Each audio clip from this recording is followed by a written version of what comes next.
오늘의 사건 반장입니다. 지난해 8월 동거녀와 택시기사를 살해한 이기영에게 법원이 무기징역을 선고했습니다. 재판부는 이기영의 범행을 철저히 계획적인 걸로 판단했습니다. 한 여성이 헤어진 전 남자친구가 무작정 집에 찾아와 폭행까지 했다고 주장했습니다. 그런데 경찰은 전 남자친구에 대해 주거 침입은 받아들이지 않았습니다. 구자균 LS 일렉트릭 회장이 서울 도심에서 스포츠카로 시속 167km의 과속 운전을 한 사실이 뒤늦게 드러났습니다. 부회장 부하 직원은 자신이 운전했다고 거짓 진술까지 했습니다. 띠르릉! 안녕하십니까? 자, 박상희 소장님, 지난 월요일 날 나오셔야 될 날 왜 안 나오셨는지 제가 그날 방송에서 얘기를 했거든요. 바로 그 런닝맨 출연 녹화한다고 배신 배반을 했지 않습니까? 그걸 왜 나갑니까? 그러니까요. 자, 아무튼 거기 나가셔가지고 유재석 씨랑 그럼 같이 촬영을 하셨습니까? 했습니다. 우와, 부럽다. 부러워요. 아니, 박 변호사님은 신동엽 씨하고 방송하시잖아요. 매주 하고 있습니다. 별로인가요, 거기는? 매주 보니까 예. 유재석 씨 보고 싶어요. 아, 진짜? 양은보 최고. 아니, 근데 아무튼 그 유재석 씨는 혹시 사반을 본다고 하던가요? 그거 못 물어봤어요. 런닝맨 너무 바쁘게. 네. 아, 진짜 실망스러워. 예, 자, 진실 추적자 사건 반장 시작합니다. 자, 5월 21일 혹시 무슨 날인지 아시나요? 가정의 달 5월, 그리고 둘이 하나가 된다는 뜻에서 부부의 날로 정하고 있다더군요. 어린이날 자녀들한테 치이고, 어버이날 양가 부모님한테 치이고, 오롯이 부부끼리만 함께 할 수 있는 날, 바로 5월 21일 둘이 하나 되는 부부의 날, 일요일입니다. 꼭 기억하셨다가 서로의 배우자를 위해서 뭔가 좋은 이벤트 준비해보시면 어떨까 싶습니다. 자, 오늘 출연자 소개해 올리죠. 예, 이자연 기자, 박지훈 변호사, 박상희 소장, 김은배 전 서울청 팀장, 그리고 박준혜 수호 선생님 나오셨습니다. 안녕하세요. 안녕하십니까. 예, 괌에서 신혼생활 앞둔 사반 가족입니다. 사반에 나오는 바람핀 전 남편들과 상간녀들은 손 꼭 잡고 유병장수하라고 전해주세요 하신 권혜수님. 한 번도 안 본 사람은 있어도 한 번만 본 사람은 없다는 바로 사건 반장 와우 하신 이민규님. 저 사반 입덕했나 봐요. 출연자들 보면 괜히 기분이 좋아져요 하신 조한나님. 자, 10월에 있을 공인중개사 시험 앞두고 열공 중입니다. 때문에 사반 잘 못 봐요. 이해해 주셈 하신 이혜정님. 의정부 물류업체에서 일합니다. 관리자 놈들은 맨날 농땡이 치면서 근무 수당 좀 올려달라고 하면 배째라네요. 이놈들은 아줌마라고 무시하지 마 하신 50대 아줌마님. 자, 노무사와 한번 상담을 해보시죠. 자, 고정숙님, 이은성님, 김명현님, 제주 사시는 뽀뽀부부님, 완두콩 발꼬랑님 모두 사랑합니다. 자, 재미는 물론 의리로 함께하는 아세서반 뉴스 육바. 예, 대한민국과 전 세계 동포 가족 여러분의 시선을 모아서 출발합니다.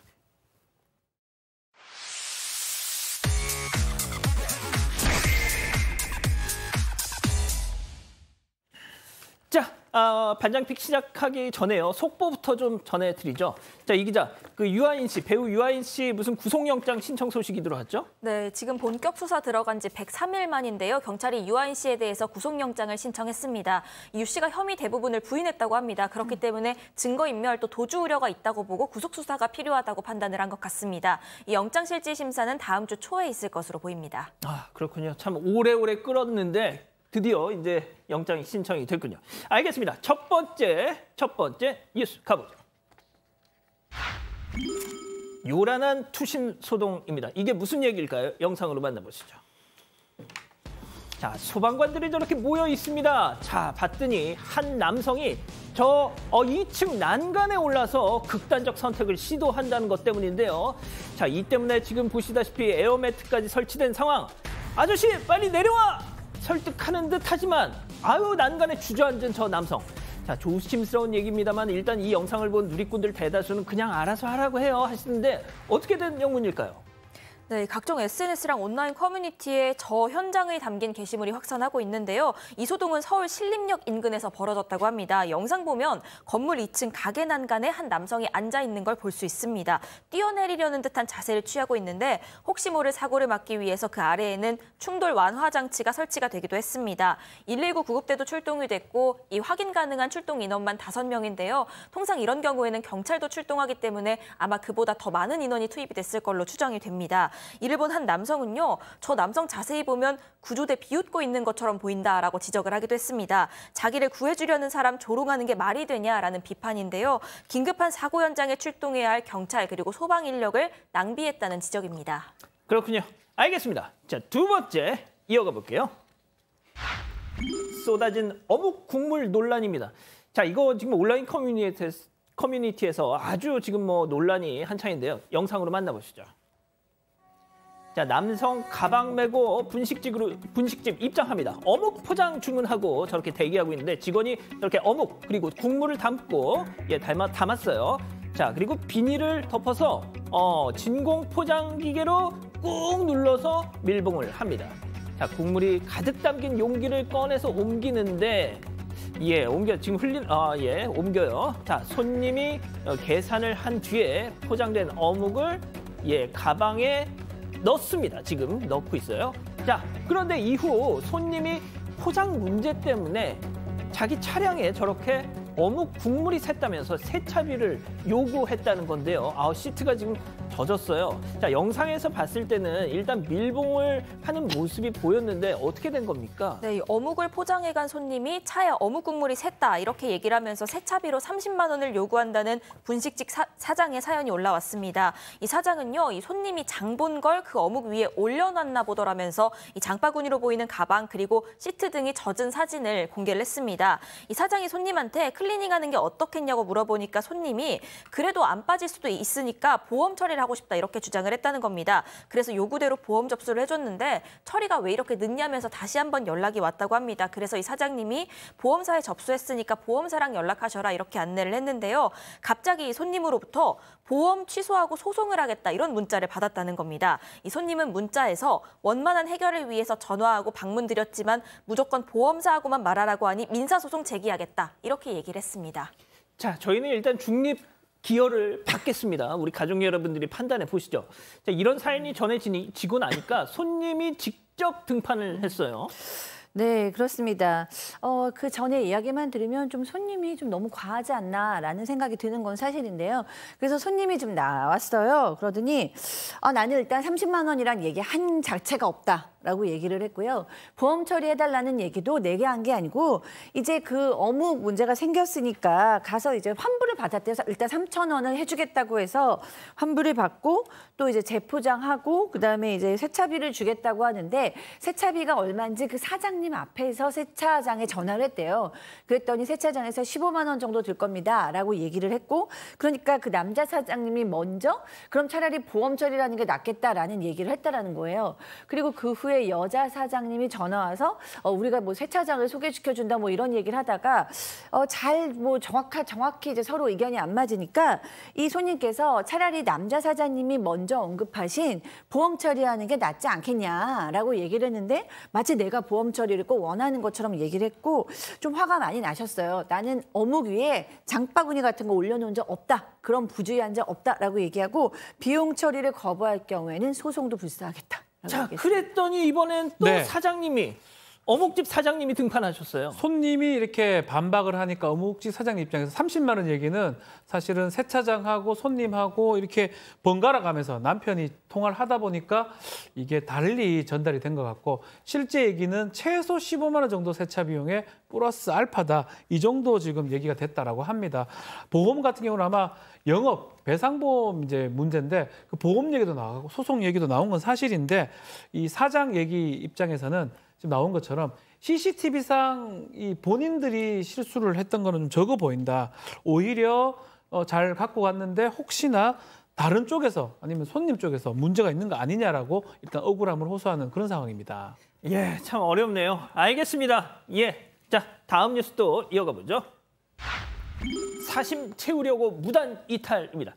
육군의 한 20대 여성 간호장교가 근무지를 이탈했다는 의혹이 제기되는데요. 자, 이 기자, 어떤 일이죠? 네, 이게 20대 군 여성 간부, 이 모 육군 부대 간호장교인 중위인데요. 이 BTS 멤버 진 씨가 근무하는 부대에 무단 방문했습니다. 이 근무지 무단 이탈 혐의로 조사를 받고 있는 것으로 확인이 됐는데요. 지난 1월에 이 진 씨가 근무 중인 곳을 무단으로 방문해서 의무실에서 이 진 씨에게 예방 접종을 시행했다는 의혹이 제기가 됩니다. 육군이 오늘 입장문을 냈습니다. 지난 3월에 감찰 조사를 실시해봤는데 해당 중위가 이 당시 무단으로 타 부대 방문한 사실을 확인했다고 합니다. 이 법무조사를 실시 중이라고 하고요. 그 결과에 따라서 엄정 처리하겠다고 밝혔습니다. 다만 한 매체에 따르면 이 해당 중위가 개인적인 친분 관계를 이용해서 진 씨에게 접근했다 이런 보도가 나오기도 했는데요. 예. 이 부분에 대해서는 감찰 조사 결과 사실이 아닌 것으로 확인됐다고 밝혔습니다. 자, 뭐가 됐든 군 법무관, 군 판사 출신 우리 박지훈 변호사님. 네, 뭐 이건 뭐 저희 얘기를 좀 하면 저희 또 이제 군법무관 하면 군법 교육 같은 게 있어요. 한때 이제 연예인들이 대거 군에 입대한 데가 있어가지고 한번 갔던 적은 있습니다. 근데 그거는 제가 가야 될 군법 교육인데 그래서 가서 이제 연예인 얼굴을 그냥 멀리서 봤던 기억이 나는데 아마 이분이 지금 얘기로는 뭐 본인은 이렇게 얘기합니다. BTS가 해당 부대에 있는지도 몰랐고 그냥 일을 도우려고 갔다가 일이 생긴 거다라고 변명은 하고 있습니다. 그리고 이제 해당 중위 말이 맞는지 육군에서 이제 조사를 하고 있다는데 만약에 아무 일 없이 진시 보려고 이제 갔다고 하면 징계 내지 처벌도 가능합니다. 무단 이탈 같은 게 가능할 수 있거든요. 군인 같은 경우는 이 직장에서 이탈을 하게 되면 군무 이탈 내지 무단 이탈죄가 될 수가 있어요. 일반인은 이탈하면 그냥 그 징계 받는데 징계도 받고 처벌도 될 수 있기 때문에 그 부분은 아마 해당 부대에서 살펴볼 것 같습니다. 그렇군요. 알겠습니다. 자, 다음 뉴스도 이어가 보죠. 술김의 화려한 변신입니다. 무슨 얘기일까요? 영상으로 만나보시죠. 자, 불박차 잘 가고 있는데요. 갑자기 도로 한가운데 호랑나비 스텝으로 걸어오는 남성. 자, 그런데 말이죠. 갑자기 바닥에 주저앉더니 다리를 한쪽 들고서 요염한 자태까지. 자, 볼 거 다 보여줬는지 다시 저렇게 돌아서서 갑니다. 자, 팀장님, 코로나 풀리고 날 따뜻해지니까 진짜 왜 저러니 정말. 응? 그렇습니다. 황당한 사건인데요. 지난 13일 대구의 한 그 왕복 2차선 도로에서 벌어진 황당한 사건인데요. 저 불박차가 정상적으로 주행하고 있었는데 알다시피 건너편에 계신 술 취한 분이 무단횡단을 해가지고 오시면서 그 불박차를 세웠어요. 그리고 알다시피 앉아가지고 다리를 쫙 찢었어요. 저분이 기계체조를 했는지는 모르겠지만 저렇게 행동한 뒤에 아무 이상 없이 그냥 가버렸어요. 그런데 만약에 불박 차량이 속도를 줄이지 않았다 그러면 사고 날 수도 있고 위험한 상황이기 때문에 술에 취하셨다 하더라도 다리 찢기는 집에서 하시고 도로에서 하시면 절대로 안 되십니다. 맞습니다. 자, 또 다른 영상 만나보시죠. 자, 초록불에 쭉 직진. 자, 그런데 말이죠. 도로 한가운데 역시 남성을 발견했습니다. 에이씨 하면서 옆으로 돌아가는데 돌아가는데 그걸 또 길을 막네 또. 자, 이제는 아예 그냥 길을 휙 크게 돌아서 이렇게 갑니다. 가서 그거 안 따라오네요. 자, 그런데 후방 카메라로 봤더니 역시나 더 뒤에서 나를 밟고 가라는 듯 다른 뒷차들을 또 길막하고 있습니다. 진짜 왜 저러고 사니 정말.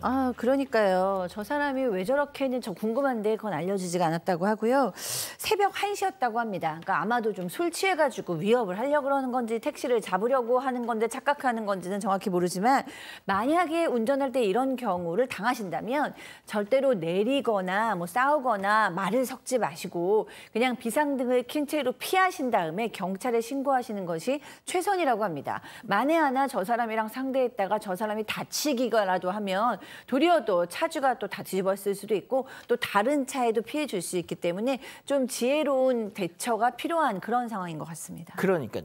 알겠습니다. 자, 다음 또 이어가 보죠. 인어공주도 건어물. 이게 무슨 얘기일까요? 사진으로 만나보시죠. 자, 다음 주 개봉 예정인 영화 인어공주의 5개 광고물이 건물 외벽에 커다랗게 딱. 자, 그런데 밑에 잘 보세요. 건어물려라는 간판도 딱.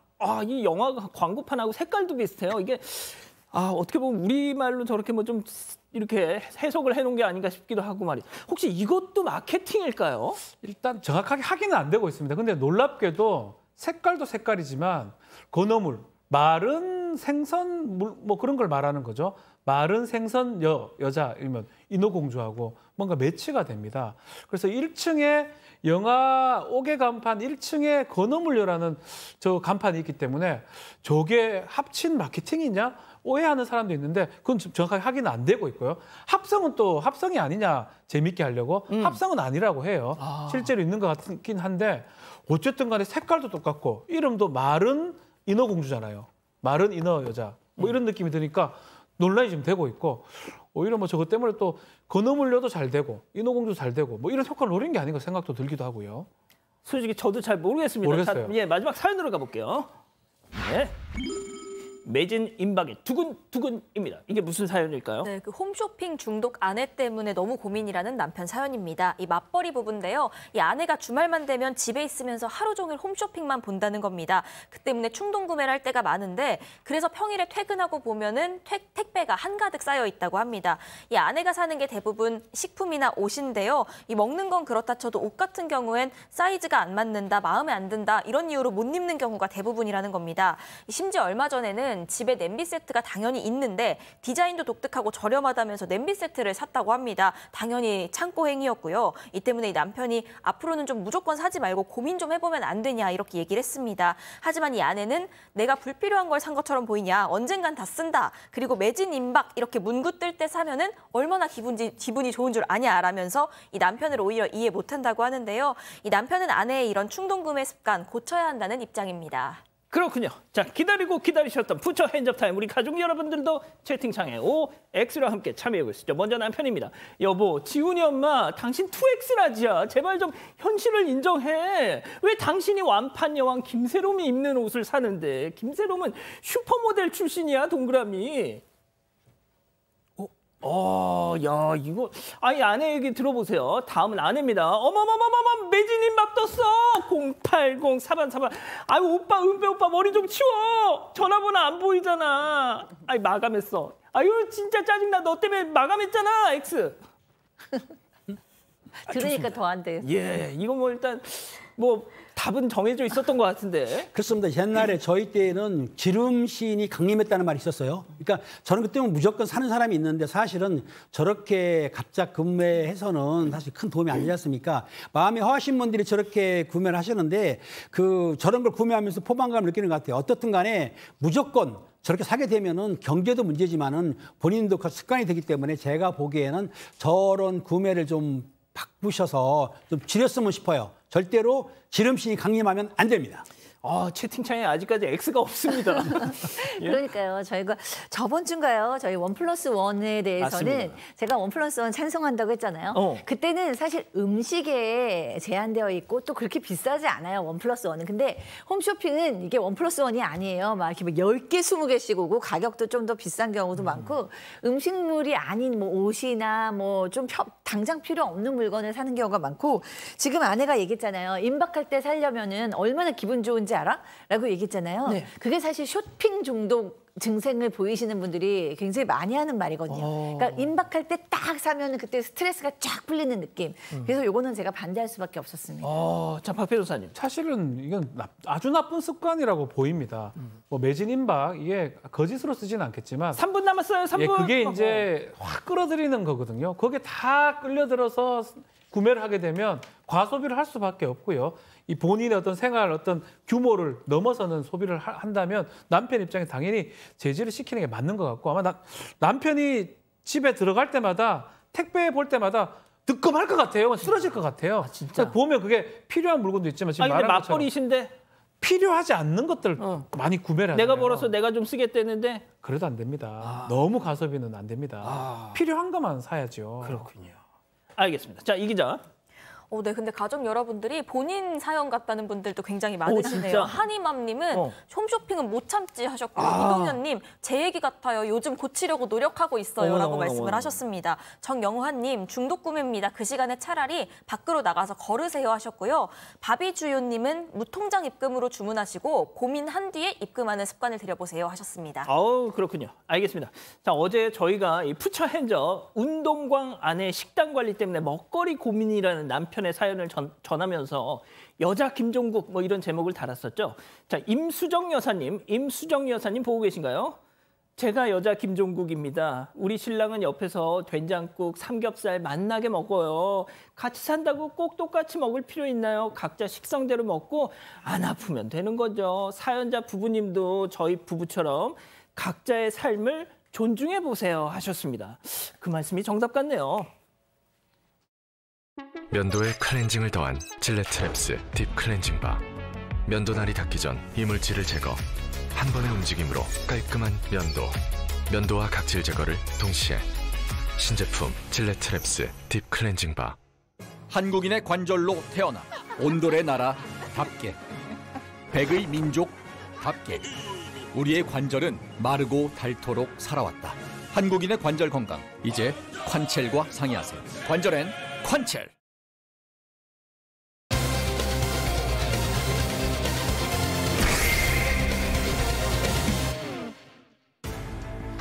지난해 8월 동거녀와 택시기사를 살해한 이기영에게 법원이 무기징역을 선고했습니다. 재판부는 이기영의 범행을 철저히 계획적인 걸로 판단했습니다. 오늘 열린 선고심 결과를 짚어봅니다. 자, 저희가 이기영, 연쇄살인범 이기영 많이 전해드렸었죠. 오늘 1심 선고가 있었는데 그래도 이거 뭐 기억이 좀 잘 안 나실 수 있으니 이기영이란 자가 어떤 짓을 저질렀는지부터 좀 정리해보죠. 네, 일단 이기영은 지난해 8월에 자신의 파주시 집에서 동거하던 전 여자친구를 살해하고 이 시신을 파주 공릉천변에 유기한 혐의를 받습니다. 그리고 같은 해 12월에는요. 음주운전 접촉사고를 낸 뒤에 이 택시기사를 집으로 유인해서 역시나 살해하고 옷장에 숨겼습니다. 당시 이기영의 집을 찾아간 그 당시 여자친구가 이 택시기사의 시신을 먼저 발견하면서 이기영의 범죄가 세상에 알려지게 됐는데요. 이기영은 강도살인, 사체유기, 사기, 또 시체 은닉 등 9개 혐의로 재판에 넘겨졌습니다. 오늘 1심 선고가 있었는데 이기영은 고개를 숙인 채로 침묵을 지키면서 얼굴에 작은 표정 변화 하나 없었던 것으로 전해지고 있습니다. 자, 팀장님, 그동안 이제 이기영 재판 소식은 저희가 뭐 중계를 하지는 않았습니다만 뭐 그동안 재판 과정에서 혐의를 순순히 인정했었답니까? 그렇습니다. 지난 2월 열린 첫 재판에서 이기영이는 차분하고 담담한 모습으로 뭐라고 했냐면 모든 혐의를 인정하고 반성을 한다고 얘기했어요. 그리고 최후 진술에서 뭐라고 했냐면 일절 변명의 여지가 없다. 그리고 사죄의 말씀을 드린다. 그 나의 중형을 선택해 달라. 그리고 엄벌을 받아들이겠다고 하면서 피해자의 사죄 말을 했는데 검찰에서는 그 재범의 위험성이 있다고 그래가지고 사형을 구형을 했습니다. 자, 방금 들으신 이기영의 최후 진술. 정말 이게 진정성이 있는 말이었을까요? 체크포인트 짚어보죠. 반성문 제로. 자, 반성문을 한 장도 내지 않았던 겁니까? 이 중형을 받을 만한 이게 중대한 범죄를 저질렀을 경우 반성문을 제출한 경우가 많습니다. 범행 사실을 인정했다면 이제 할 수 있는 부분은 합의하고 반성하는 이 부분이기 때문에 반성문을 제출한 경우가 많은데 그 신당역 살인 사건의 전주환 같은 경우도 6차례 반성문을 냈고요. 또 김태현 세무녀 살해했던 사건이죠. 12차례 반성문을 냈는데 반성문 한 장도 안 냈어요. 그래서 기자들이 왜 안 냈냐, 태도 변화가 있냐 없냐 물어보니까 변호인은 범죄 사실 인정하고 반성은 하고 있다라고 말을 하고 있습니다. 그럼에도 불구하고 통상적으로 하는 반성문은 한 차례도 제출하지 않았습니다. 자, 뭐 들으신 것처럼 신당역 살인 사건 전주환도 6번이나 반성문을 냈고, 자, 그렇다는데 자, 이기영이는 왜 이런 행동을 보인 걸까요? 글쎄요, 뭐 어떻게 보면은 뭐 다 포기한 모습으로 보이기도 하고 어떻게 보면 맘대로 해라라는 모습으로 보이기도 하는데 저는 좀 이기영은 처음부터 지금까지 좀 뻔뻔한 모습을 보이고 있다라는 생각이 들고요. 뭐 기본적으로 본인이 반성을 할 만큼 잘못한 걸 못 깨닫는다고 봅니다. 그러니까 뭐 잘못은 했죠. 뭐 누가 봐도 살인을 저질렀으니까 잘못은 했지만 이 사람이 사이코패스 검사를 했을 때 사이코패스 성향이 상당히 있다라고 나왔어요. 그러니까 이 사람은 마음속 깊이로부터는 내가 그들을 살해한 거에 대한 진짜 죄책감이나 정말 공감력이나 이런 건 없는 상태죠. 그러다 보니까 그럼에도 불구하고 내가 반성문을 써서 재판부한테 선처를 부탁하고 내가 나와야겠다 이런 생각조차도 없는 것 같고요. 반성도 하지 않고 자기 자신의 인생을 어떻게든지 나은 방향으로 해보자고자 하는 의지력도 없는 것이 아닌가라는 생각이 듭니다. 예. 근데 저 같으면 제 입장에서는 이기영이 반성문을 냈더라도 그거 가지고 또 저는 욕을 했을 것 같습니다. 과연 뭐 이게 진정성이 있는 반성문인가 하면서 말이죠. 자, 일단 오늘 1심 선고가 있었는데 그 결과를 말씀드리기 전에 이 재판부 이기영 범행에 대해서 어떻게 판단을 했습니까? 계획 범행으로 판단을 했는데요. 이기영은 당초에 경찰 조사에서부터 우발적 범행을 주장해 왔습니다. 하지만 재판부의 판단은 달랐던 겁니다.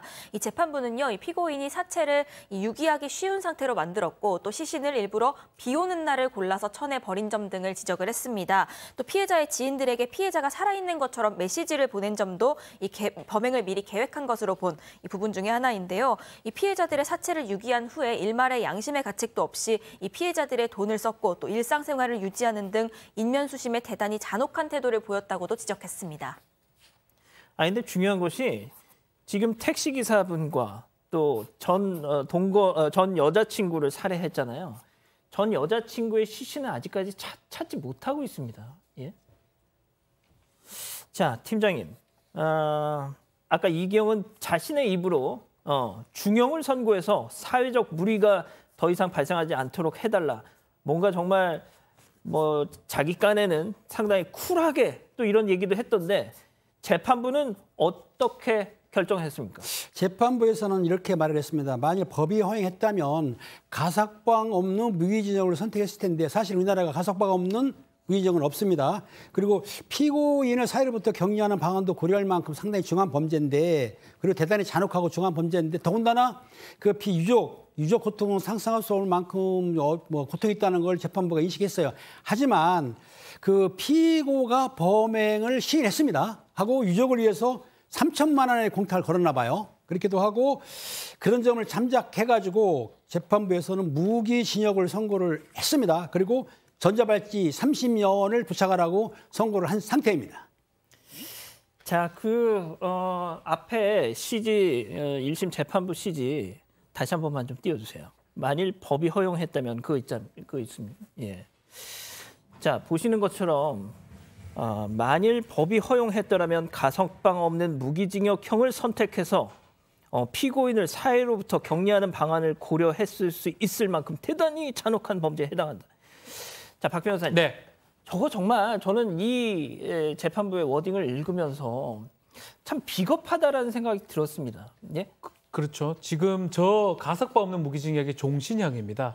종신형은 뭐냐면 죽을 때까지 이제 감옥에 있는 걸 종신형이라고 말하는데 그 사형이 폐지된 국가에서 사형 제도가 없는 국가에서 대부분 종신형 지금 제도들이 있기 때문에 아니면 형을 뭐 몇만 년씩, 몇천 년씩 이렇게 더하기 하는 그런 나라들이 많습니다. 근데 우리 같은 경우는 무기징역이라는 건 뭐냐면 기한을 정하지 않은 징역이에요. 기한이 유기징역 같이 정해진 거는 정해진 거고 무기징역이 나중에 정해진다면 몇 년 돼서 나올 수도 있는 상황이거든요. 그렇기 때문에 재판부에서 말하는 가석방 없는 무기징역 이건 사실은 우리 법에도 없는 거고 불가능한 얘기입니다. 막 그러다 보니까 사형이 실질적으로 폐지됐다면 사실은 사형을 선고한다 하더라도 사형이 이제 안 되는 거 아니냐. 실제로 집행을 하지 않기 때문에요. 그렇게 얘기를 하고 있는데 우리 대부분 판례는 우리가 1997년 12월 30일 이후로는 사형을 집행하지 않고 있습니다. 20년 이상 사형을 하지 않는다 그러면 실질적 사형 폐지 국가이기 때문에 그 폐지 국가에 맞게 특별한 요건이 아니면 사형을 선고하지 않는데 재판부도 이 대법원 판례에 따라 가지고 뭐 특별한 요건이 뭐냐면 그 연쇄살인 그러고 사형을 할 수밖에 없는 그런 경우가 아니라면 무기징역을 선고하는데 그 취지에 맞게 무기징역을 선고한 것으로 보입니다. 아니 그러니까 이게 형법 41조에선 말이죠. 법정 최고형으로 사형을 규정하고 있습니다. 대한민국 법은 법대로 하자고 요구하는 게 그게 잘못입니까? 왜 판사님들은 법이 정해진 법을 왜 자꾸 안 지키고 그렇게 막 회피하고 계시는 거예요. 그러니까 저도 무슨 사정이 있는지는 알죠. 하지만 가석방 없는 무기징역형을 선택해서 영원히 이 사회로부터 격리하는 방안을 고려했겠지만 그게 안 돼서 아니 그러면 이게 사실상 이기영이도 언젠가는 가석방으로 나올 수밖에 없다. 이 무기징역형을 내리면 이걸 전제로 하고 이런 얘기를 하는 거잖아. 그런 거 아닙니까? 그렇죠. 우리 법상으로는 나올 수도 있습니다. 뭐 지금은 좀 덜한데 예전에는 20 몇 년 살면 평균적으로 나온다는 얘기도 있었거든요. 결국은 재판부도 그걸 알면서도 사형이 아닌 무기징역을 선고한 것입니다. 아니 그러니까 종신형이라는 게 없는 우리나라에서는 사형 선고를 내리면 사실상의 종신형 선고와 비슷한 효과를 갖는 거잖아요. 그렇죠. 그래서 실질적 사형 폐지 국가라면 사형을 선고하더라도 사형을 집행하지 않고 있기 때문에 종신형과 같은 효과를 같은 효과가 될 수 있는데 우리 같은 경우는 지금 대부분 판례 자체가 이 사형 선고에 대해서 엄격하게 하라고 하기 때문에 그 부분 때문에 아마 이 재판부도 그것을 받아들인 것 같습니다. 유족들, 그 택시기사님 유족들은 이 법정을 나오면서 연쇄 살인범인데 어떻게 우리는 당연히 사형이 선고될 거라고 생각을 했는데 도대체 이해가 가지 않는다 하면서 그 유족분이 막 법정에서 울부짖으셨답니다. 예? 아니 참 이게 아니 도대체 이 관련 기사에 달린 베스트 댓글이 뭔지 아세요? 도대체 사람을 몇 명이나 얼마나 잔인하게 죽여야 사형 선고가 나올 수 있느냐라고 국민들도 지금 재판부에 반문하고 있습니다. 예? 첫 번째 사건 일단 정리하고요. 두 번째 사건 이어가죠.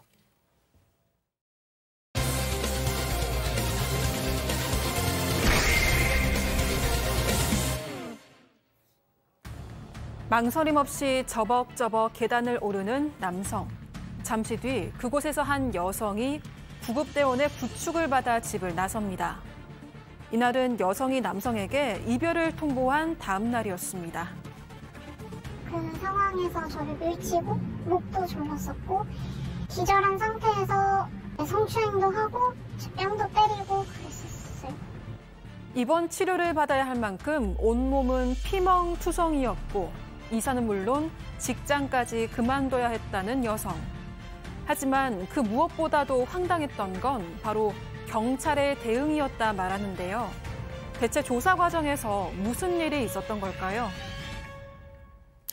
야, 안전 이별이란 말 이게 뭐 꼭 남성이 여성에게 뭐 이런 사건에서만 해당이 되는 게 아니라 뭐 여성이 이제 남성을 공격하는 경우도 있잖아요. 그래서 이건 뭐 무슨 젠더 문제 이렇게 말할 건 아닌데 이번 사건 같은 경우는 여성이 결별을 통보한 바로 다음 날 사건이 벌어졌습니다. 네, 사귀던 남자친구한테 이 여성이 이별을 통보를 했는데 그렇게 헤어지자고 말하면서 우리 더 만나지도 말고 앞으로 집으로 찾아오지도 말아라 이렇게 이야기를 했습니다. 하지만 이 남성은 이 이별을 통보한 당일에 이 여성을 찾아왔고요. 이 여성이 그날 집에 없었습니다. 그랬더니 그 다음 날 또다시 찾아왔던 겁니다. 그 당시에 이 여성은 출근 준비하면서 옷을 갈아입고 있었는데 예고도 없이 전 남자친구가 불쑥 집에 들어온 상황이었다고 밝혔습니다. 자, 이후 남성은 말이죠. 왜 그런 식으로 이야기를 하냐면서 여성을 다그쳤고 급기야 이 손찌검을 하기 시작했다는 겁니다. 당시 상황 피해자 육성 직접 들어보시죠. 문 도어락 치고 들어왔었어요. 비밀번호는 전에 사귈 때랑 똑같았었어가지고 그냥 들어왔던 것 같아요. 제가 자꾸 핸드폰을 뺏으려고 하니까 그 상황에서 저를 밀치고 목도 졸랐었고 기절한 상태에서 성추행도 하고 뺨도 때리고 그랬었어요. 옆에 살던 분이 이제 제가 살려달라고 하는 소리를 듣고서 이제 대신 경찰에 신고해 주셔가지고 그러고 나서 경찰이 왔었어요. 자, 보통 연인 사이면은 뭐 집 비밀번호 정도는 공유할 수 있잖아요. 그거 자체는 문제가 아니고 또 결별을 통보하고서 바로 다음날 비밀번호부터 바꿔야지 이럴 사람도 없지 않습니까? 그렇죠. 뭐 그런 사람이 없기 때문에 아마 그런 것들을 노렸는지 어쨌든 예고도 없이 찾아온 다음에 실제로 이 평소에도 좀 의심이 많았다고 해요. 뭐 그런 것 때문에 헤어졌던 걸로 보이는데 그래서 평소에도 전화기를 보자 하면서 바람 폈냐 이런 얘기했는데 그날도 딴 사람하고 딴 지인하고 문자를 보낸 거를 보고 그 문자 휴대전화를 뺏어가지고 바람 폈냐라고 추궁을 했고 여성이 그 휴대전화를 다시 돌려받으려고 하는 과정에서 때리기도 하고요. 심지어는 목을 조르고 기절이 된 상태에서 여성 주장에 따르면 신체를 만지며 성추행을 했다라고 얘기를 하고 있습니다. 여성이 다시 이제 깨서 저항을 하자 그 소리를 듣고 주민들이 경찰에 신고를 했고요. 그 후에 경찰이 출동을 하게 됩니다. 예. 왜 비밀번호 안 바꿔서 이 얘기를 할 계제는 아닙니다. 자, 지금 피해자분의 몸 상태 사진, 아이고 참 저게 소장님 네. 많이 너무 힘들겠는데요. 그러니까요. 일단 뭐 전치 3주기는 합니다. 왜냐하면 타박상으로는요. 그렇지만 저 목을 봤을 때 크게 큰 남자가 목을 저 정도로 눌러서서 기절을 했을 정도라면 저는 전치 3주가 문제가 아니라고 생각해요.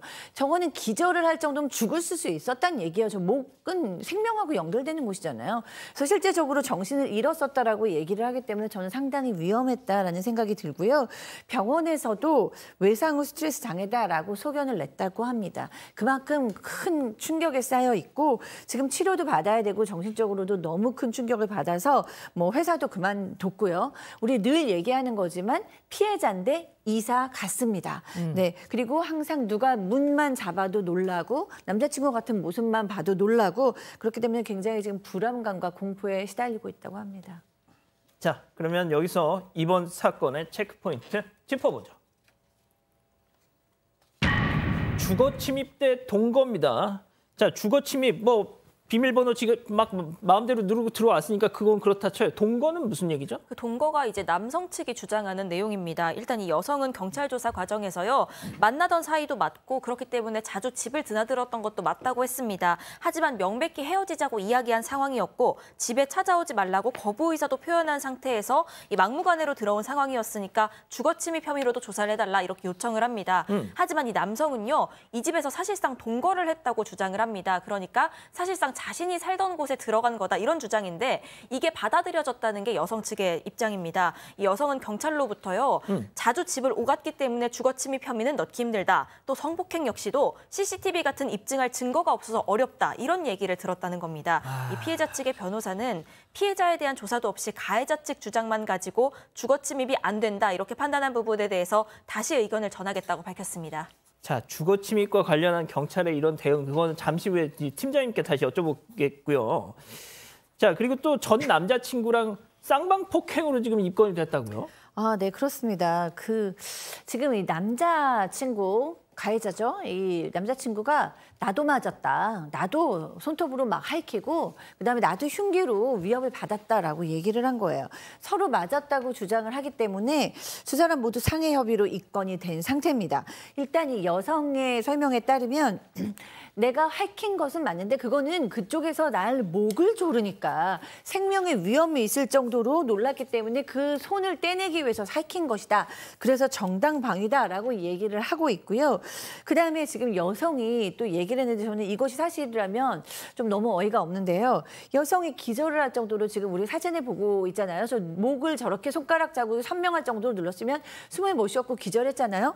그래서 소파 위에 이제 어디선가 하여튼 누워가지고 정신을 못 차리고 지금 이렇게 심신이 아직 잃고 있는데 정신을 잃고 있는데 그 남자친구가 경찰이 들어온다는 것을 파악하고 갑자기 살려달라 그러면서 집으로 뛰쳐나갔다는 거예요. 그러니까 이런 걸 봤을 때 여자친구는 다 굉장히 이제 이건 쌍방의 폭행일 수가 없다. 내가 피해자다라고 얘기하고 있습니다. 자, 경찰이 오니까 여성을 저지경을 만들어 놓고 살려달라 하면서 본인이 피해자인 것처럼 뛰쳐나갔습니다.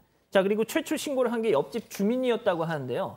그렇다면 폭행 당시 살려달라는 여성의 비명을 그 주민이 들었으니까 신고를 했을 거 아닙니까?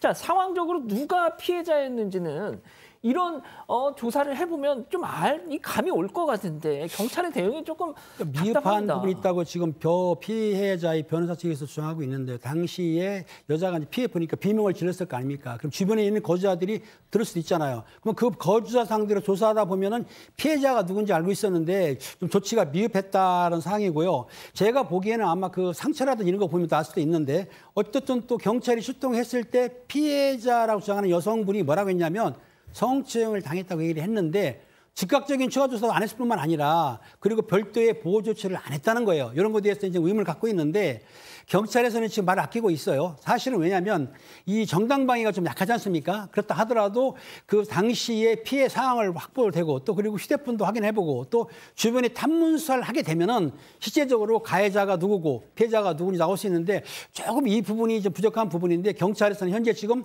쌍방을 입건했거든요. 하지만 입건했다고 처벌받는 건 아니고 수사를 해서 정당방위가 인정될 수도 있습니다. 예. 자, 박 변호사님이 좀 정리를 해주시죠. 자, 주거 침입이 이제 부분이 사실은 설사 동거하는 관계라고 하더라도 이 여성의 집이고 이제 명확하게 의사 표시를 했다 그러면 비밀번호 안다 해가지고 들어올 수는 없습니다. 평온한 사생활을 침해했을 때 주거 침입이 성립할 수가 있고요. 다른 목적을 갖고 근데 상해라든지 지금 성추행 얘기를 하고 있기 때문에 그 목적이 있다면 또 그런 주거 침입 성립할 수가 있는데 가장 중요한 거는 일단 경찰 입장에서는 두 사람 얘기 듣고 자꾸 이렇게 얘기를 했던 것 같은데 정말 동거인지 아니면 그건 금방 확인이 가능할 거예요. 몇 번 살고 있는지, 몇 번 돌았는지 이런 부분들이 좀 확인이 돼야 될 것 같고 상해 부분은 뭐 정확하게 보이거든요. 상해 지금 이 멍자국 진단 같은 게 다 있습니다. 남성 같은 경우 드물어 보이고 그런 걸 봤을 때는 상해죄 입건은 좀 더 좀 쉬운 상황이 아닌가 그렇게 보입니다. 알겠습니다. 자, 두 번째 사건 이렇게 정리하고요. 세 번째 사건 이어갑니다.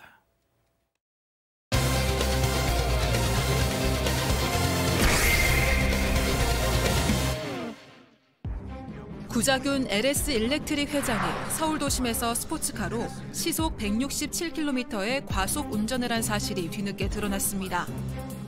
구 회장 부하 직원은 자신이 운전했다고 거짓 진술까지 했습니다.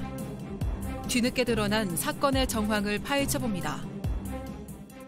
자, LS 일렉트릭 소비재를 생산하는 회사는 아니라서 잘 모르실 거예요. 네, 일단 구자균 회장은 그 LG그룹 창업주 동생의 셋째 아들입니다. 그 20년 동안 LS 일렉트릭 이 한 곳을 경영을 해오고 있는데 이 구자균 회장이 지난해 11월 9일에 개인 차량인 페라리를 몰고요. 서울 올림픽대로에서 시속 160km 이상으로 질주를 하다가 적발이 됐습니다. 이 올림픽대로의 제한 속도는 시속 80km입니다. 그 2배가 넘는 속도로 달린 겁니다. 예.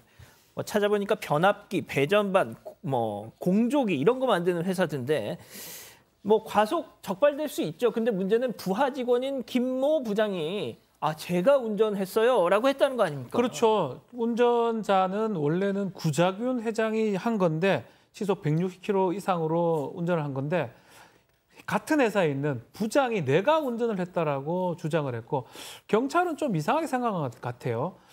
개인 차인데 회사 차도 아닌데 부장이 왜 운전했으며 부장이 회장님 차를 네, 그거 이상하잖아요. 더더군다나 회장 차 자택에 주차가 돼 있었는데 그걸 가가지고 부장이 몰고 온다고요? 좀 말이 안 된다 생각이 들어서 추궁을 했어요. 말이 되냐? 이러니까 거짓 자백을 했다고 자수를 했고요. 결국 알고 보니까 이 부장은 그 차량에 한 번도 탑승한 적이 없던 것으로 드러났습니다. 아이고야. 자, 그렇다면 왜 거짓 자백을 한 건지 세 번째 사건 체크포인트 짚어보죠. 회장님은 모르셨다입니다. 자, 관련해서 그 해당 기업 관계자 얘기 잠깐 들어보시죠. 연결이 안 닿았던 겁니다. 경찰이 한 연결이. 그래서 보험사나 이런 데만 알아봤대요, 경찰이. 2차 주인 누군데 이건 어떻게 왜 연락이 안 되고 연락처 어떻게 해야 되고 이런 걸 알아보고 하는데 네네. 구자기 보험사도 업무도 해요. 그러니까 보험사에서 이렇게 얘기를 해줬나 봐요. 이거 뭐지? 내가 무슨 일이 있지? 가족하셨어요? 근데 회장한테 여쭤보긴 뭐 하잖아요. 사실 그래가지고 경찰서 가서 얘기하다가 과태료 처분만 받으면 끝날 줄 알고 그냥 제가 했어요 라고 한 거예요. 그러니까 회장님 저 과속하셨습니다라고 차마 이걸 어떻게 하기 그러니까 그냥 본인 선에서 좀 이렇게 해결을 하려고 했다가 잘 안 된 모양이에요. 네, 그러니까 이제 회사 측이 얘기하기는 이 부장이 본인이 이제 그 회장님 대신해서 혐의를 그냥 뒤집어 쓰고 간단하게 과태료 정도 내면 되겠지라는 생각을 해서 그냥 이제 내가 하고 말아야겠다라고 생각했는데 막상 들어가서 보니까 이게 생각보다 형량이 높고 큰 일이다 보니까 며칠 곰곰이 생각하다가 이건 뭔가 잘못됐다 해서 다시 번복한 거라는 설명입니다. 박 변호사님, 근데 과속한다고 형사처벌을 받아요? 일반 과속은요, 10km 초과했을 때 벌점이라든지 아니면 과태료 부과가 되는데 80km 시속 초과했을 때는요 형사처벌이 가능합니다. 형사처벌이 지금 한 30만의 벌금이나 구류가 가능하거든요. 그러니까 잘 없죠. 지금 이 강변북로인가요? 올림픽대로 그게 시속 80km인데 87km를 더 초과를 했습니다. 그래서 일반적으로 가속을 했을 때는 과태료는 행정처분이거든요. 근데 이거는 지금 형사처벌이 되는 벌금 전가가 될 수 있는 그런 상황입니다. 자, 그런데 회사 측의 해명이 보도된 매체마다 달라요. 네, 이 구 회장이 적발 사실을 언제 인지했는지에 대해서 조금씩 설명이 좀 달라서 좀 더 설명이 필요한 부분인데요. 일단 JTBC 측이 파악한 바에 따르면 이 경찰이 처음에 구 회장 전화번호로 이 전화랑 문자를 넣었는데 연락이 안 됐다는 겁니다. 결국 보험사에 연락해서 알아보게 됐는데 이 해당 부장이 보험 업무를 같이 맡고 있다 보니까 보험사에서 이 부장에게로 바로 전달이 됐다고 하고요. 이 부장이 자기 선에서 이 해결을 하려고 개인적인 판단으로 진행을 했다라는 게 JTBC가 파악한 부분입니다. 하지만 타사 보도에 보도에 의하면 이 구회장이 경찰 문자가 여러 통 왔다면서 먼저 이 부장에게 보이스피싱인지 확인해보라고 얘기를 했다는 겁니다. 그 이후에 이 부장이 경찰서에 간 김에 거짓 자백했다는 게 회사 설명이었습니다. 자, 팀장님 보통 영화 같은 데 보면 회장님들이 뭐 큰 실수해놓고 고급 술집 데려가가지고 자, 김 부장 딱 위스키 딱 한 잔 말아주면서 김 부장 내년에 대학 가는 딸 있지 뭐 그러면 예, 뭐 보통 이런 장면 나오잖아요. 그런 장면은 영화고요. 실제적으로 볼 때는 윌슨의 지시가 있었다는 말도 나오긴 했는데 그 회사에서 뭐라고 말하냐면은 회장의 지시가 없었고 그 부장의 단독 행동이라고 했는데 뭐냐면은 과태료 납부 사건으로 알고 본인이 가서 보니까 별거 아닐 거 싶으니까 본인이 운전을 했다고 거짓 진술을 했다고 합니다. 이 말을 이제 믿거나 말거나 어떻게 했고 제가 보기에는 사실 아까 그 처분한다고 하지 않습니까? 변호사님이. 근데 과속은 그렇게 심하게 처분을 안 해요. 근데 어떻든 간에 구회장이 3월 말경에 경찰에 출두를 했습니다. 해가지고 본인이 과속했다고 시인했는데 이게 뭐냐면 이 차량 운전할 때 앞에 썬팅을 하지 않습니까? 썬팅을 진하게 하니까 사실 얼굴이 안 보여요. 썬팅 안 하면 보는데 썬팅 때문에 누가 운전했는지 사진을 찍어도 알 수가 없으니까 이런 상황이 생기는 겁니다. 자, 예전에 고 이건희 삼성 회장 같은 경우는 삼성 이건희 회장도 되게 스피드광이었잖아요. 근데 본인 그때 제가 알기로는 그 용인 스피드웨이에서 자기 차로 이렇게 막 그러니까 그런 거야 뭐 그런데 이거는 지금 일반 도로 아닙니까? 그러니까요. 지금 재계 관계자도 그런 얘기를 하고 있어요. 이 구회장이 평소 스포츠카나 오토바이의 속도를 굉장히 즐기는 사람인데 어쨌든 좀 주의가 필요했어야 된다라고 얘기를 하고 있고요. 이 말이 사실이라면 뭐 속도광이란 얘기죠. 속도가 주는 그 쾌감을 광적으로 좋아하는 사람인데 앵커께서 얘기하신 대로 뭐 그거가 뭐 취미이고 여가 활동이라면 안전한 곳에서 하면 되죠. 그렇지만 뭐 올림픽 때 뭐 이런 데서 했다가 사고가 나면 도리어 얼마나 무지한 사람들이 많이 다칩니까? 그러니까 굉장히 주의가 필요한 그런 사고를 좀 낸 거죠. 예, 박 변호사님 제일 궁금한 거 우리 부장님은 어떻게 되시는 겁니까? 지금 부장님 문제가 좀 생겼어요. 회장은 도로교통 위반 과속으로 이제 처벌이 될 수 있고요. 이 부장은 본인이 지금 스스로 범인 도피를 시킨 거거든요. 아이고야. 범죄가 돼서 지금 입건이 된 상황인데 글쎄요. 지금 좀 살펴는 봐야 될 거. 저는 뭐 100% 모릅니다. 증거가 없기 때문에 본인이 책임을 지는 거고 자신의 범죄도 예컨대 누구한테 시키는 경우는 범인 도피 교사죄가 성립할 수가 있어요. 아이고야. 만약에 구회장이 이걸 시켰다 그러면 구회장이 범인 도피 교사죄가 되는 거고요. 아이고야. 또 처벌은 또 됩니다. 또 그 부장 같은 경우는. 근데 이제 지금 증거상이라든지 아니면 그 얘기상으로는 그런 부분은 뭐 발견이 안 됐기 때문에 일단은 부장은 범인 도피죄, 구회장은 도로교통법상의 과속 두 개로 지금 입건이 된 상황입니다. 그렇군요. 알겠습니다. 자, 세 번째 사건 정리하고요. 별별 상담소 이어갑니다.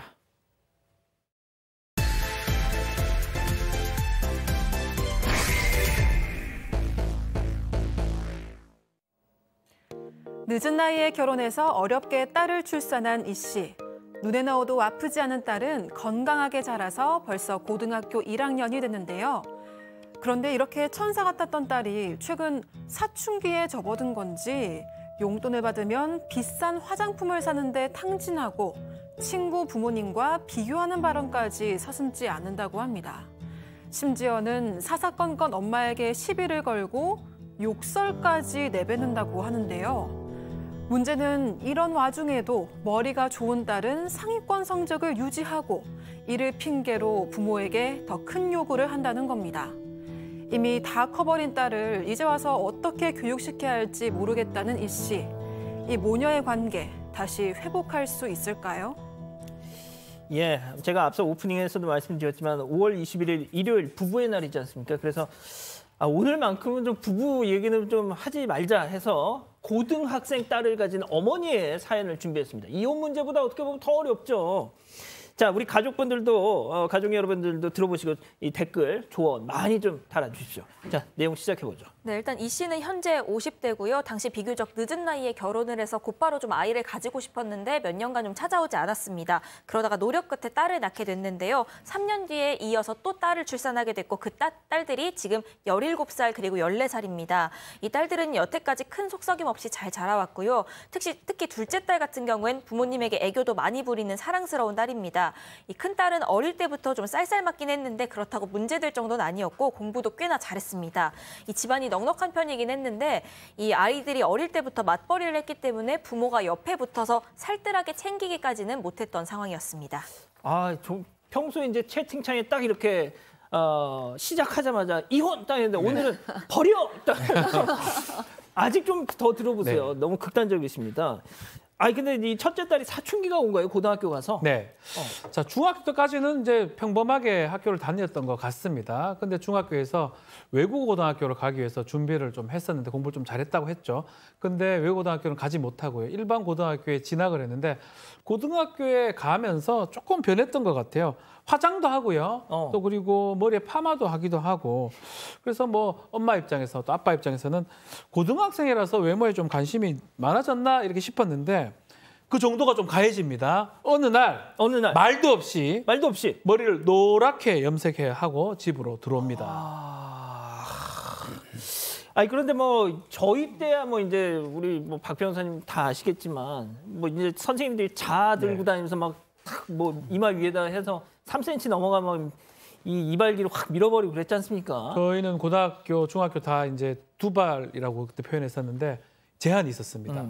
그래서 잡아서 걸리면 다 이렇게 예전 그 일본식 그 기계로 이렇게 다 밀어버렸어요. 실제로 중간에 없는 사람도 있었고 남학생 같은 경우는 지금 생각해보면 다 고소하거나 좀 심각한 인권 침해인데 그때는 뭐 그냥 그렇게 했던 기억이 나네요. 요즘에 뭐 학생 인권 조례 이런 것 때문에 그런 거 하면 진짜 큰일 나죠. 자, 그런데 염색 이런 거 되는 학교면 뭐 상관없지 않겠습니까? 네, 뭐 사실 요즘 뭐 염색 정도를 가지고 큰 문제 삼는 분들은 많지 않죠. 뭐 학교 차원에서 물론 학기 중에는 염색을 이제 하면 안 된다라는 규칙이 있는 곳들도 있지만 이 이제 고등학생이 되다 보니까 이 친구가 이제 노란 머리를 했잖아요. 그러니까 엄마는 물론 싫었어요. 하지만 그럴 때니까 외모에 관심이 많을 때니까 그럼 화장도 요즘은 고등학교 애들 다 하잖아요. 그러니까 화장도 그냥 할 만하지라고 넘어가려고 했는데 이제 조금 걱정스러운 것들이 이 첫째 딸 용돈이 한 달에 30만 원이었대요. 근데 그 30만 원을 전부 명품 화장품을 사버린 겁니다. 근데 엄마도 사기 어려운 그런 고가의 화장품을 막 사오고 이런 것도 굉장히 좀 엄마 입장에서는 좀 마음에 들지는 않았어요. 근데 또 어느 날은 자기 살 뺄 거라고 며칠씩 또 쫄쫄 굶는 거예요. 그러니까 외모에 신경 쓰는 건 좋지만 좀 과한데? 라는 이제 걱정이 시작된 겁니다. 모르겠습니다. 저는 아직 결혼을 안 한 뭐 아이도 없고 말이죠. 하지만 저런 상황을 딱 목도하게 되면 좀 고민이 생길 것 같아요. 그렇습니다. 사춘기 때 어느 정도 이해는 가는데 이게 끝이 아닙니다. 이제 교복 아시죠? 이제 교복 있지 않습니까? 그런데 교복을 리폼을 해가지고 그 품을 딱 줄인 거예요. 그러니까 지퍼가 안 올라갈 정도로 줄였기 때문에 몸 굴곡 그대로 나오는 거죠. 그건 그렇다 치더라도 엄마가 좀 잔소리를 좀 하지 않습니까? 잔소리하게 되면은 그걸 들어야 되는데 뭐라고 답을 했냐면 X 여기입니다 이거. 엄마는 일이나 해. 내일에 신경 꺼. X. 이것도 욕설입니다. 진짜. 그러면서 오히려 적반하장으로 소리를 쳤고요.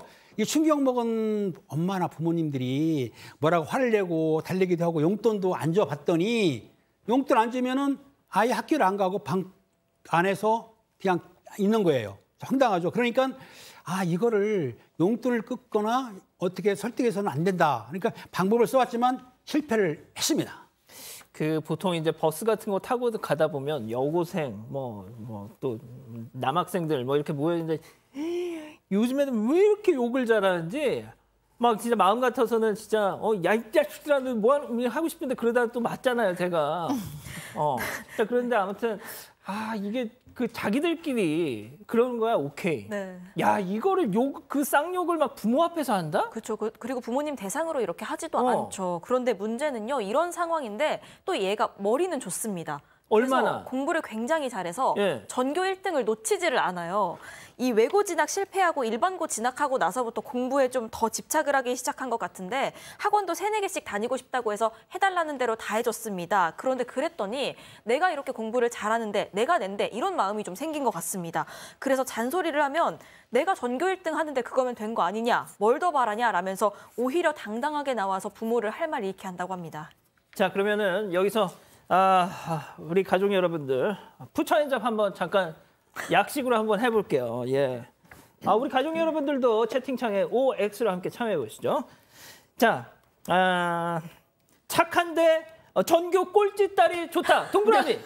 너무 과해요. 너무 과하다. 중간 정도. 중간 없어요? 중간은 없어. 그런 거 없어. 중간 우리는 극단적으로 달립니다. 착한데 전교 꼴찌 딸. 진짜 참. 이거는 고민됩니다. 진실하게 해야 돼. 자, 진실하게. 이자연 기자하고 우리 박준 변호사. 자, 성격은 더러운데 전교 1등이다. X. 이거 진짜 애매하다, 너무했다. 골라야 돼요. 일단 2대2로 하겠습니다. 자, 전교 1등입니다. 지금 이 딸은. 전교 1등입니다. 예. 제가 박 변호사님, 제가 다니던 고등학교에 서울대 간 선배가 있었는데 이 양반이 진짜 공부를 잘했어요. 자, 그런데 학교와 가정에서 상당히 고민이 있었습니다. 이유가 뭐냐? 담배를 하루에 2갑씩 피웠어요. 고등학생이. 네, 안 되죠. 예. 하지만 다 용서해 줬습니다. 왜? 서울대에 갔기 때문에. 자, 전교 1등이 다 용서가 되는 게 아닌데, 그래서 뭐 이런 경우가 그렇게 많지는 않습니다. 이렇게 막 외모를 꾸며가면서 공부를 잘하기는 쉽지는 않은데, 제가 알기로는 어쨌든 간에 딸은 그렇게 좀 생각하는 것 같아요. 내가 뭔가 필요하면 공부랑 다 연결을 시키는 것 같아요. 엄마 이거 사줘?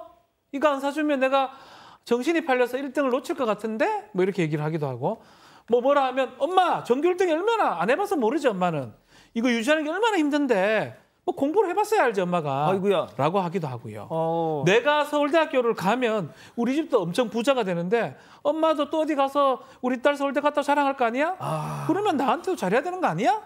라고 이런 말들을 반복을 합니다.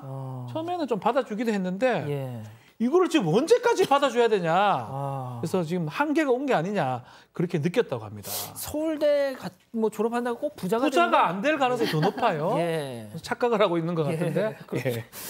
자, 여기서 제일 중요한 건 남편은 뭐 하고 있었습니까? 네, 그 아빠죠. 아빠는 아까 우리 푸처인저파에 오시면 무조건 X 하실 분이에요. 그러니까 우리 딸이 이렇게 전교 1등 하는 게 이게 얼마나 힘든 건데 웬만하면 다 받아줘. 얘가 이 시기가 지나면 우리 마음을 알 거야 라고 굉장히 오냐오냐 하시는 분이에요. 그러니까 이렇게 힘들게 공부하는데 원하는 건 다 해주겠다. 뭐 이런 얘기를 하는 거예요. 그러니까 딸은 아빠만 좋아하는 거예요. 아빠한테는 굉장히 잘하는데 또 엄마한테는 아빠한테 못하는 것처럼 더 못하게 돼가지고 점점 더 심하게 대한다고 합니다.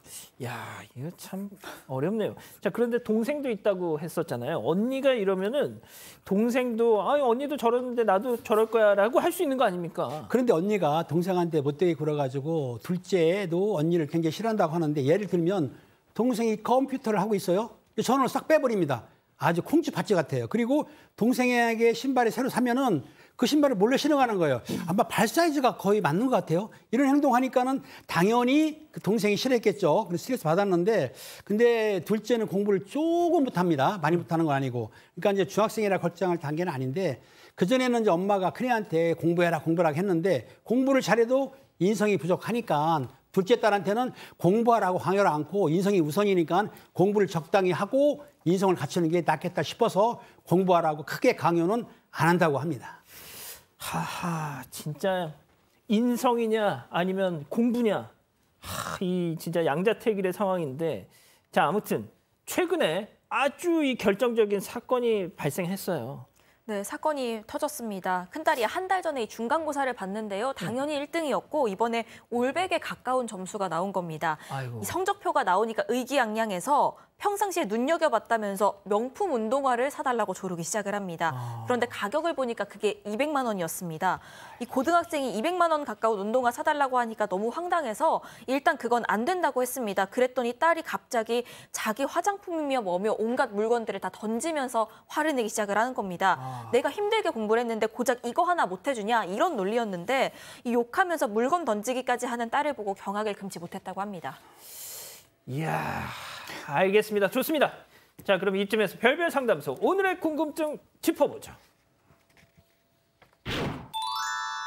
이게 전교 1등인데 인성에 들으신 것처럼 지금 심각한 문제가 있어 보이는 딸 어쩌면 좋겠느냐 하시는 겁니다. 자, 일단 거의 올백, 지금 완전 전교 1등. 그런데 200만 원 운동화. 힘들게 공부했으니 사준다. 아니다. 절대 안 사준다. 팀장님부터요.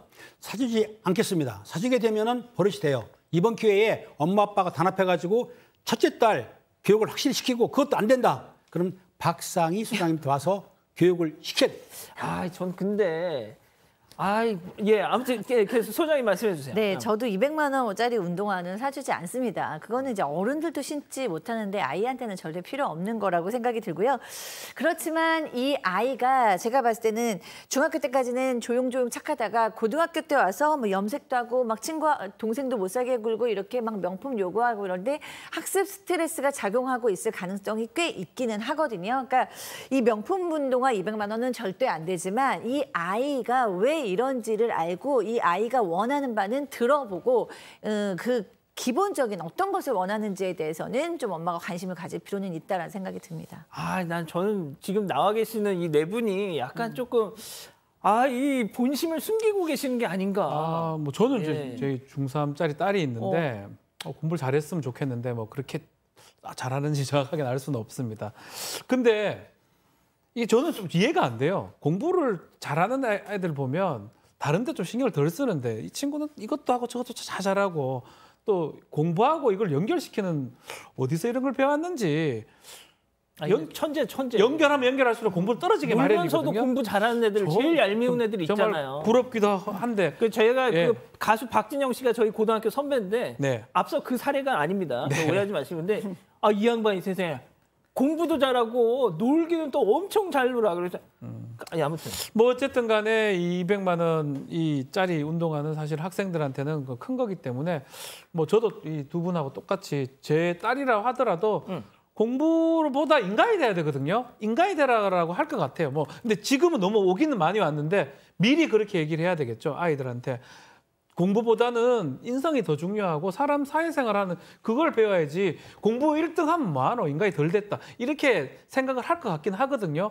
그렇지만 사실 이런 경험을 안 해봐서 전교 1등 하면 좋긴 좋을 것 같아서 말도 못 하겠어요. 근데 경험 안 해봤어요. 제가. 뭘 속인다고 생각하시는 거예요? 그러니까 저는 진짜 궁금해요. 그러니까 뭐랄까 그래도 부모 공부 잘하면 좋지.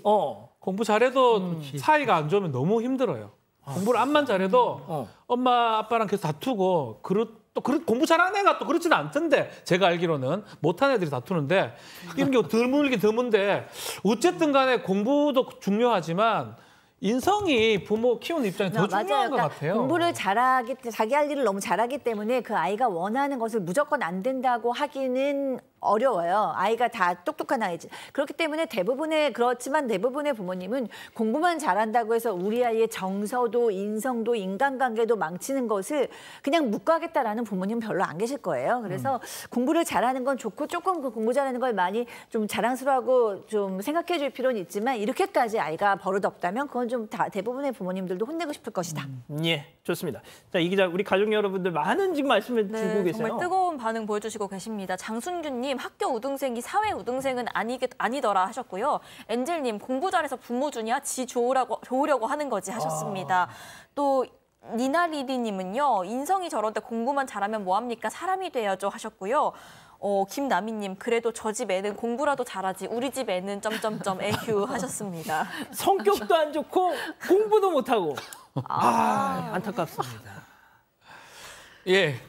가장 문제긴 한데 인성 교육을 해야 됩니다. 예. 지금이라도. 좋습니다. 안 그러면 큰 문제가 일어날 수가 있습니다. 알겠습니다. 가장 나빠요. 공부만 잘하고 사람 덜 된 사람이.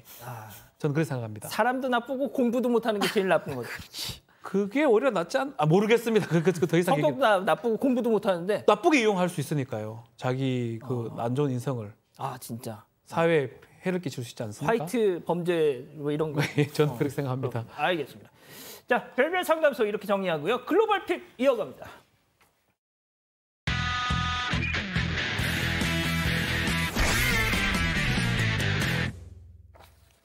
자, 오늘 첫 번째 영국으로 가보시죠. 네, 검정색 차 한 대가 쏜살같이 달립니다. 그런데 속도를 주체하지 못한 이 차. 결국 뿌연 먼지를 일으키며 어디론가 날아가는데요. 통제를 잃은 차는 불꽃까지 튀면서 테슬라 차고지 난간을 들이받고는 대굴대굴 굴러서 광고판까지 박살을 내고 아래로 떨어져 버립니다. 이 날아온 차 한 대의 차고지는 순식간에 아수라장이 돼버렸습니다. 이 전기차 충전기들도요, 종이가 찢기는 듯이 공중분해가 돼버리고 맙니다. 음주? 마약? 뭡니까? 둘 다 아니었습니다. 이 단순히 자신의 차와 운전 솜씨를 뽐내고 싶었던 한 20대 남성의 폭주였습니다. 이 차가 떨어진 곳은 철로였는데요. 차는 형체를 알아볼 수 없을 정도로 완전히 박살이 났습니다. 이 끔찍한 사고는 지난해 8월에 발생했는데 이날 사고로 차에 함께 탔던 한 여성은 충돌하며 차 밖으로 튕겨나가서 현장에서 목숨을 잃었습니다. 또 다른 여성도 온몸에 골절 입어서요. 오랜 기간 치료를 받아야 했고 운전자 본인도 왼쪽 다리를 절단하는 큰 수술을 받아야 했습니다. 동승자까지 있는데 저렇게 운전을 해? 네, 이 난폭 운전으로 사망까지 이르게 한 이 운전자는 며칠 전 징역 7년 6개월을 선고받고 법정 구속이 됐습니다. 이 선고받을 당시에 미소를 지어서 유가족들의 마음을 찢어놓기도 했는데요. 이 사망한 여성의 딸 이야기 들어보시죠. I'm not really happy with the outcome today. Yeah, when we left the court, he did say something really offensive, and it just doesn't give my mum any justice. 네, 이 딸 이제 13살이 됐습니다. 무책임한 한 사람 때문에 엄마를 잃고 만 겁니다. 알겠습니다. 자, 다음은 미국으로 이어가보죠. 이 차가 충돌해서 사고가 난 것 같은데요. 한쪽 문이 완전히 찌그러졌습니다. 그 차 운전석에서 이 한 여성이 가방을 챙겨 걸어 나옵니다. 이 부딪힌 차로 가나 싶었는데 지나쳐서 뛰기 시작합니다. 그런데 누군가 이 여성을 불러 세우는데요. 여성은 그 목소리에 발걸음을 다시 돌립니다. 이게 무슨 상황인지 한번 보시죠. You wanna ride? I'll take you. Let's go. No, I'm just joking. Why are you leaving? 네, 이 사고를 모두 목격한 한 행인이 도망가는 여성을 놀리려고 불러 세웠던 겁니다. 여성은 또 그 말에 혹했던 거죠. 뺑소니, 뭐예요 이게? 그러니까 사고를 내놓고 뻔뻔하게 도망을 치려고 했던 겁니다. 그런데 이 여성이 그럴 수밖에 없었던 이유가 있었습니다. 3년 전에 이미 한 차례 사고를 내서 도망가다가 걸린 전적이 있었는데 이번에도 본인이 신호를 위반해서 사고가 발생한 거고 심지어 취소된 면허증을 들고 운전대를 잡았던 거였습니다. 또 걸렸다가는 큰 처벌을 피할 수가 없으니까 차를 버리고 도망을 쳤던 거죠. 사람 안 변합니다. 네, 경찰은 목격자의 이 영상 덕분에 이 여성을 추적할 수 있었고요. 여성은 체포돼서 현재 구금된 상태라고 합니다. 자, 다음은 파라과이로 가보시죠. 자, 하늘을 날고 있는 비행기 조종석입니다. 비행기 조종관을 잡고 있는 건 다름 아닌 칠드런, 어린아이죠. 아이는 조종관을 잡고도 긴장하지 않고 오히려 여유를 부리며 창문 밖을 내려다보기도 합니다. 또 옆에 앉은 남성의 지시에 따라서 방향을 틀며 완벽하게 비행기를 몰고 있습니다. 위험해요. 자, 심지어 이제 8살밖에 안 된 아이입니다. 조종관을 잡은 폼이 한두 번 해본 솜씨가 아닌 것 같은데요. 아이는 착륙까지 멋지게 해냈습니다. 세상에. 자, 근데 비행기 영재라고 하기에는 역시 좀 위험해 보이죠. 비행기도 차처럼 면허가 있는 사람만이 조종관을 잡을 수 있는 거고요. 당연하죠. 비행을 할 수 있는 건데 아무리 보호자가 옆에 있다 하더라도 충분히 불법일 수가 있습니다. 때문에 현지 검찰이 민간 항공협회에 자문을 요청해서 조사에 착수했다고 하고요. 현지 항공협회도 아이가 비행하는 영상에 면허가 없이 비행하는 것은 모두를 위험에 빠뜨리는 일이라면서 비판의 목소리를 냈습니다. 자, 다음은 최근 온라인에서 화제가 되고 있는 영상 함께 보시죠. 자, 자, 장대비가 쏟아지고 있는 달리기 경기장입니다. 한 선수가 비를 뚫고 열심히 달리고 있습니다. 경기장 이 선수 말고는 트랙에 아무도 보이지가 않는데요. 참가 모든 선수들이 이미 결승 지점을 지났기 때문입니다. 이 선수는 마지막 코너를 돌아 포기하지 않고 결승전을 향해서 달려갑니다. 그리고 결승선을 넘자 관중석에서는 환호성이 터져 나옵니다. 선수 두 손을 모아서 관객들 향해서 인사를 하고요. 자, 이날 5000m 경기에서 이 선수 금메달을 딴 선수보다 5분 54초 늦은 기록으로 경기를 마쳤습니다. 끝까지 포기하지 맞습니다. 않았어요. 선수는 빗물에 섞인 눈물 훔치면서 캄보디아 국기를 들어올려 다시 한번 관중석을 향해서 인사를 하는데요.